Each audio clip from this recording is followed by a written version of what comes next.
पटना से रूपेश कुमार भी मुझे नजर आ रहे हैं। रूपेश, बीजेपी सेवा पखवाड़ा मना रही है और इसके तहत तमाम तरह की योजनाएं और सरकारी योजनाओं का लाभ आम लोगों तक कैसे पहुंचे, ये कोशिश की जा रही है बीजेपी के तमाम नेताओं से। पटना से आप क्या जानकारी हमें देना चाहेंगे, कैसे मनाया जा रहा है पीएम मोदी का जन्मदिन? देखिए, बिल्कुल पीएम मोदी का जन्मदिन है और सबसे पहले पीएम मोदी को हम बधाई भी देते हैं, हार्दिक शुभकामनाएं व्यक्त करते हैं। लेकिन बिहार को जो जानता है, बिहार के लिए ये जो योजना है, बिहार में जो बेरोजगारों की जो फौज है, एक समंदर है। और अगर राजनीतिक लाभ, जैसा पैनलिस्ट कह रहे थे कि चुनावी वर्ष है और लाभ लेने के लिए, लेकिन अगड़ा पिछड़ा हिंदू मुसलमान सवर्ण और दलित करके वोट लेने से ज़्यादा अच्छा है कि ये इन लोगों को, अब देखिए जरा चेहरों को देखिए, कोई लेबर है, कोई राजमिस्त्री है, ये टेलरिंग का काम करती हैं और ये सिलाई कढ़ाई और ब्यूटी पार्लर का काम, इसी तरह के लोग हैं यहाँ पर। और पिछले दिनों देखा होगा बिहार विधानसभा में माली के पद के लिए ग्रेजुएट और बीटेक किए हुए लड़के कतार में लगे हुए थे और जो मारामारी जो मचती है यहाँ पर नौकरी के लिए। ऐसे में इन लोगों को, जो मजदूर हैं, इनको अगर टेलरिंग का काम करती हैं, इनको सिलाई कढ़ाई का मशीन खरीदने के लिए अगर 15,000 रुपये, फिर 1 लाख रुपये, फिर 2 लाख रुपये, ये बताइए क्या करती हैं आप? सिलाई अभी करते नहीं हैं, मतलब करते हैं हल्का फुल्का, करने के लिए आए हैं। देखिए, मतलब आप सोचती हैं, सपना देखती हैं कि करेंगे, तो आज आपको लगता है कि आपके सपना पूरा हो गया, सपनों को पंख लगेंगे? पूरा करने के लिए हाँ आए हैं। क्या करती हैं? हम लोग गरीब हैं, ऐसे ही रहते हैं, इधर उधर भटकते रहते हैं, तो सोचे कि चले उधर से कुछ सहारा मिल जाएगा। इधर उधर भटकते रहते हैं। और महिलाओं के लिए कितना ज़रूरी है स्वावलंबी होना, आप समझ, क्या करती हैं? सिलाई करते हैं। सिलाई क्या करती हैं? हम नहीं कुछ करते हैं, सिलाई के लिए आए हैं कि सोच रहे हैं कि सिलाई सीख लें। आप क्या करती हैं? हम सिलाई के लिए आए हैं। और देखिए यहाँ पर ये देखिए, ये मजदूर है, क्या काम करते हैं? लेबर वाला काम करते हैं। लेबर वाला काम क्या? जी, लेबर काम है। अच्छा, तो क्या करेंगे? 15,000 रुपये फिर 1 लाख रुपये आपको मिले तो क्या करना चाहेंगे? हम जो बिजनेस करेंगे, अपना कुछ धंधा डालेंगे, दुकान खोल के बिजनेस चलाएंगे।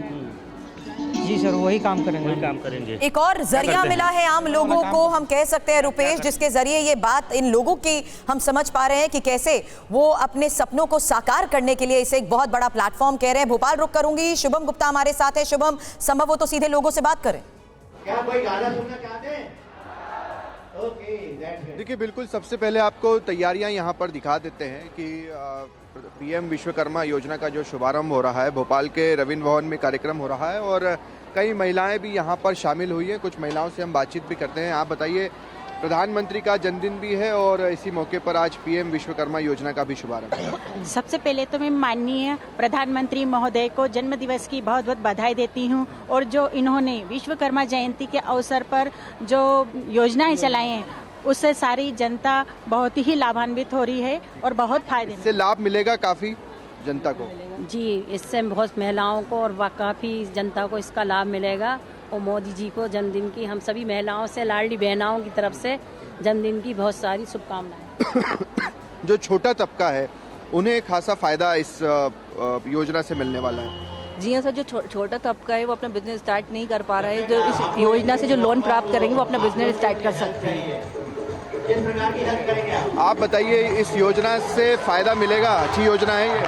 हाँ ठीक है, अच्छी। ज़्यादातर महिलाओं से जब बातचीत कर रहे हैं, प्रधानमंत्री को शुभकामनाएं दे रहे हैं और दूसरी तरफ खुश भी नजर आ रही है कि एक अच्छी योजना है जिसमें जो दर्जी है, मोची है, इन्हें 15,000 रुपये तक की किट और उसके बाद 2 लाख रुपये तक का ऋण भी दिया जाएगा। बिल्कुल शुभम, बने रहे आप हमारे साथ। हमारे तमाम संवाददाता इस वक्त देश के अलग अलग शहरों में मौजूद हैं और इस वक्त जयशंकर जी भी हमारे साथ मौजूद हैं। जयशंकर जी, देखिए, लेकिन लगातार जब ये बात होती है, जिस तरह से 80 करोड़ लोगों के लिए आपने राशन वाली योजना का जिक्र किया, लेकिन एक तरफ ऐसी योजनाएं भी हैं जिनसे गरीब तबके को फौरी तौर पर फायदा मिलता हुआ नजर आ रहा है। दूसरी तरफ लोगों को एम्पावर करने की कोशिश की जा रही है, स्वरोजगार की तरफ बढ़ावा साफ तौर पर नजर आता है। सरकार का जो विजन है, अगर उसे देखने की कोशिश की जाए, और साथ ही साथ इंफ्रास्ट्रक्चर डेवलपमेंट, ये भी, जो तीनों चीजों को अगर हम मिलाकर देखें तो क्या एक लाइन ऑफ थॉट आपको नजर आती है केंद्र सरकार की तरफ से, और खास करके चुनावों के मद्देनजर अगर हम बात करें तो बीजेपी की तरफ से? नहीं, यकीनन समीर, बीजेपी के और खासतौर से प्रधानमंत्री नरेंद्र मोदी जी के निशाने पर आप कह सकते हैं कि जो ओबीसी में गैर यादव ओबीसी हैं जी, और गैर जाटो चमार जो हैं वो दलित यानी SC के लोग हैं, वो उनके निशाने पर रहे हैं, लगातार रहे हैं और ऐसा कुछ करते हैं ताकि वो लोग इनके साथ रहें। लेकिन देखिए जैसे इसका टेस्ट केस क्या है, सिर्फ इसी से चुनाव तय नहीं होता। चुनाव के नतीजे या मतदाताओं का रुझान जो है अन्य बहुत सारी बातों के, आप एक उदाहरण देखिए हिमाचल प्रदेश में और कर्नाटका में फ्री बीज भी था, 80 करोड़ लोगों को जो मुफ्त राशन भी मिल रहा था जी। और गारंटी भी थी। लेकिन इनके अलावा अब तय किस बात पे लोगों ने, मतदाताओं ने किया? मतदाताओं ने फिर कर्नाटका में 80 करोड़ वाले योजना को रद्द कर दिया, नहीं स्वीकार किया, क्योंकि वहाँ पे 40% का जो ये था रिश्वत का मामला था, भ्रष्टाचार का मामला था, वो हावी हो गया था। इसी तरह से आप देखिए जैसे अभी घोसी में उपचुनाव हुआ है, विधानसभा का उपचुनाव हुआ है, वहाँ पे OBC अदर देन यादव ही भारतीय जनता पार्टी का कैंडिडेट था और वहाँ पे बहुतायत संख्या जो है वो OBC लोगों की है।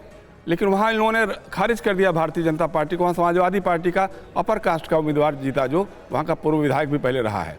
तो इसलिए देखिए कौन इशू कब कहाँ क्लिक करेगा। बिल्कुल सही कह रहे हैं सर, ये बदलती राजनीतिक परिस्थितियां। और ये सवाल मेरा हर्षवर्धन जी उस वक्त भी आपसे था कि जो इन योजनाओं के तहत सरकार का एक विजन सामने आता है उसको लेकर बात होती है, वहीं विपक्ष अगर इन्हीं गारंटीज के जरिए अपना विजन सामने रखे तो ये मामला पॉलिटिसाइज क्यों हो जाता है? ये गारंटी शब्द का चुनावी कनेक्शन कैसे फिर जुड़ जाता है? मुझे लगता है कि राजनीति करने वाले तो दोनों तरफ राजनीति करेंगे और पॉलिटिसाइज करेंगे, इसमें कोई बहुत दिक्कत नहीं है। लेकिन अगर गारंटी देकर कांग्रेस पार्टी कहीं सत्ता में आ रही है तो उसको दोहराने का प्रयास करेगी।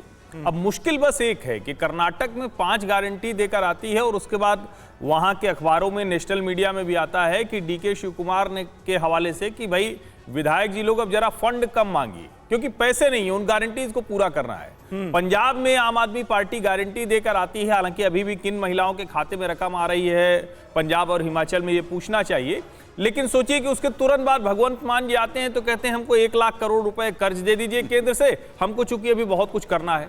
अब सवाल यहां ये होता है कि सरकार के पास अगर खजाने में पैसे हैं, अगर विकास योजनाओं के बाद है तो बिल्कुल देना चाहिए। कल्याणकारी राज्य के लिए ये स्थापना ही इसी के लिए, ये इसीलिए नेता चुने जाते हैं। लेकिन जब आप कहते हैं कि हमारा बजट गड़बड़ हो रहा है, हमें कहीं से काट कर विकास कार्यों से, तब फिर जनता को जरूर सोचना चाहिए कि क्या उसके लॉन्ग टर्म फायदे के लिए दीर्घकालिक लाभ है या फिर शॉर्ट टर्म में तो बड़ा अच्छा दिख रहा है लेकिन वो चमक थोड़ी देर में खत्म होने वाली। ठीक बात है। और जिस बात का आपने जिक्र किया, ये बातें जब होती हैं तो फिर फ्री बीज वाली ये योजनाएं हैं महिमा जी, उस पर भी सवाल उठते हैं। मैं चाहूंगा इसका आप जवाब दें, क्योंकि ये मसले अक्सर उठते हैं कि किसी पार्टी की राज्य सरकार ने घोषणाएं तो कर दी, लोक लुभावन वादे गारंटीज तो दे दी, लेकिन उनको पूरा करने के लिए बजट नहीं होता सरकार के पास और फिर केंद्र सरकार से पैसे की डिमांड की जाती है। ये क्या रेगुलर प्रोसेस है या फिर ऐसी योजनाएं ही लागू कर दी जा रही हैं जिनको पूरा करना राज्य के बस में नहीं है और फिर ये नौबत आ जाती है? समीर जी, बड़े सम्मान के साथ पहले हर्षवर्धन जी को संबोधित करते हुए ये बोलूंगी कि जो अकाउंटेबिलिटी वो हिमाचल से, पंजाब से मांग रहे हैं, वो अकाउंटेबिलिटी केंद्र से भी मांगते। वो इतने वरिष्ठ हैं, इतने सुलझे हुए व्यक्ति हैं, बहुत से पैनल्स पे उनके साथ चर्चा में शामिल होने का मौका मिला है, तो वो उचित लगता। लेकिन ये खराब लगता है जब आप सिर्फ जहां पर विपक्ष की सरकारें हैं वहां तो आप जवाब मांगते हैं, जबकि सर्वोच्च न्यायालय ये बोलता है सरकार से, केंद्र सरकार से, कि जहां जहां आपकी सरकारें हैं वहां पे you are soft, you take hard stances on the governments where opposition is ruling, on the states where the opposition is governing. ये सर्वोच्च न्यायालय का बयान है हर्षवर्धन जी। और अभी जो बात आपने की, देखिए सरकार की सच्चाई तो अभी शहीद हुए मेजर आशीष ढौंचक की मां ने बाकायदा बता दी है। उन्होंने बता दिया अकाउंटेबिलिटी किसकी है। वो अकाउंटेबिलिटी उन शौचालयों के वायरल वीडियो में भी दिखती है जो अमेठी से वायरल हुआ है। वो अकाउंटेबिलिटी तब भी दिखती है जब प्रधानमंत्री जश्न मनाते हुए दिखते हैं। लेकिन अभी आपने पूछा कि जब हमारे पास बजट नहीं होता है तो हम ऐसा क्यों करती है। देखिए पिछले 10 साल में जो इस देश के ऊपर कर्ज था वो सैकड़ों फीसदी बढ़ गया है। यदि मुझे ठीक याद आ रहा है, करीब 700 से 800 गुना जो वो है वो कर्ज हो गया है।